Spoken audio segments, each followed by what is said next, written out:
Hi guys, எல்லாருக்கும் வணக்கம் guys. இந்த வீடியோவில் என்ன பார்க்க போகிறேன்னா, நம்ம ரோஹித் சர்மா பார்த்தீங்கன்னா இன்றைக்கி காலையில் பத்திரிக்கையாளர் சந்திச்சாருங்க. ஏன்னு கேட்டிங்கன்னா சூப்பர் 8 சுற்று வேறு தொடங்கிச்சு. இன்றைக்கி நைட்டு பார்த்தீங்கன்னா ஆப்கானிஸ்தான் கூட முதல் போட்டி விளையாடுறாங்க. இந்த போட்டி குறித்தும் ஆப்கானிஸ்தான் அணியை குறித்தும் சில பல கருத்துக்கள்லாம் சொன்னார். அது என்ன சொன்னார், ஏது சொன்னார் சொல்லிட்டு வீடியோவில் டீட்டெயில்டாக பார்க்கலாம். அதுக்கு முன்னே நீங்கள் நம்ம சேனலுக்கு புதுசாக வந்திருந்தீங்கன்னா ஒரு சப்ஸ்கிரைப் மட்டும் பண்ணிக்கோங்க. வீடியோக்குள்ளே போகலாம். ஆமாங்க, ரோஹித் சர்மா என்ன சொன்னார்னா, இந்த தொடர் எங்களுக்கு கண்டிப்பாக ரொம்ப சவாலாக இருக்குது. அதுவும் இந்த சூப்பர் 8 சுற்றுலாம் உண்மையாக எல்லா போட்டியும் எங்களுக்கு சவாலாக இருக்கும். இருந்தாலும் ஆப்கானிஸ்தான் அணியை நாங்கள் கண்டிப்பாக வீழ்த்துவோம். ஏன்னா எங்களுக்கு இந்த போட்டிகளாக நாங்கள் வின் பண்ணால் மட்டும்தான் எங்களுக்கு அரையிறுதி போட்டிக்கு முன்னேற முடியும். அதனால் ஒவ்வொரு மேட்சும் நாங்கள் முக்கியமாக வச்சு தான் விளையாடும். அதுவும் ஆப்கானிஸ்தான் ரீசெண்டாக விளையாடிட்டு வந்துட்டு இருக்காங்க. இப்போ ரீசெண்ட் டைமில் பயங்கரமான ஃபார்மில் இருக்கிற டீம். அதனால் கண்டிப்பாக ஆப்கானிஸ்தான் அணிக்கு ஆப்போசிட்டாக நாங்கள் ரொம்ப கேர்லெஸ்ஸாக இருக்க மாட்டோம். எங்களால் முடிஞ்ச அளவுக்கு எஃபெக்ட் போடுவோம். கண்டிப்பாக நாங்கள் வெற்றி பெற்று ஆக வேண்டும் சுச்சுவேஷனில் இருக்கோம். அதனால் ஆப்கானிஸ்தானை கண்டிப்பாக நாங்கள் இன்னைக்கு வீழ்த்துவோம்னு சொல்லிட்டு கொஞ்சம் ஸ்டேட்மெண்ட் மாரி கொடுத்துருக்காரு.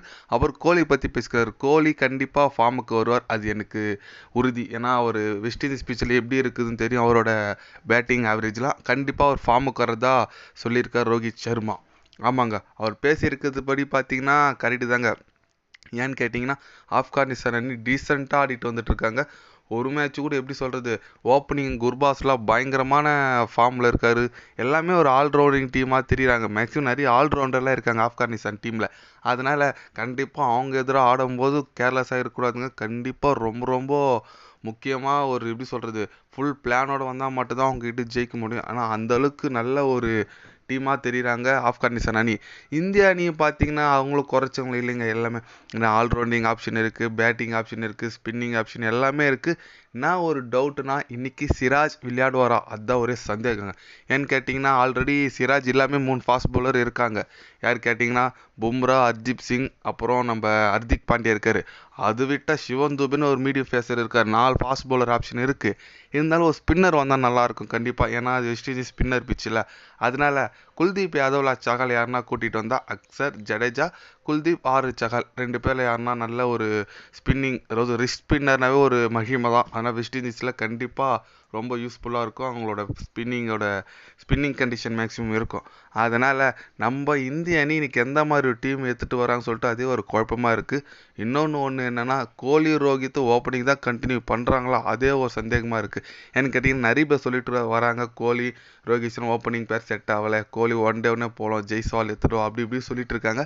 பார்க்கலாம் எந்த அளவுக்கு டீம் மேனேஜ்மெண்ட்டு முடிவு எடுக்கிறாங்கன்னு சொல்லிட்டு அவங்க கையில் தான் இருக்குது. ஆனால் ரோஹித் சர்மா இன்றைக்கி ஸ்டேட்மெண்ட் கொடுத்துருக்காரு, கண்டிப்பாக நாங்கள் ஆப்கானிஸ்தான் அணியை வீழ்த்தியே தீருவோம்னு சொல்லிட்டு. அதனால் நம்ம வெயிட் பண்ணி பார்க்கலாம் இந்திய அணி எந்த மாதிரி ஒரு பெர்ஃபார்மன்ஸ் பண்ணுறாங்கன்னு சொல்லிட்டு. இன்றைக்கி எந்த மாதிரி ஒரு பிளேயிங் லெவல் வந்தால் நல்லாயிருக்கும் நீங்கள் நினைக்கிறீங்கன்னு சொல்லிட்டு ஒரு கமெண்ட் பண்ணிட்டு போங்க. இது போன்ற ஸ்போர்ட்ஸ் நியூஸை தெரிஞ்சுக்கணுன்னா சேனலை சப்ஸ்கிரைபர் லைக் ஒன்று பண்ணிக்கோங்க. கண்டிப்பாக கிரிக்கெட் பற்றி, வேர்ல்டு கப் பற்றி டே பை டே சேனலில் அப்டேட் வரும். மறக்காமல் சப்ஸ்கிரைப் மட்டும் கொஞ்சம் பண்ணி வச்சுக்கோங்க. நன்றி, வணக்கம்.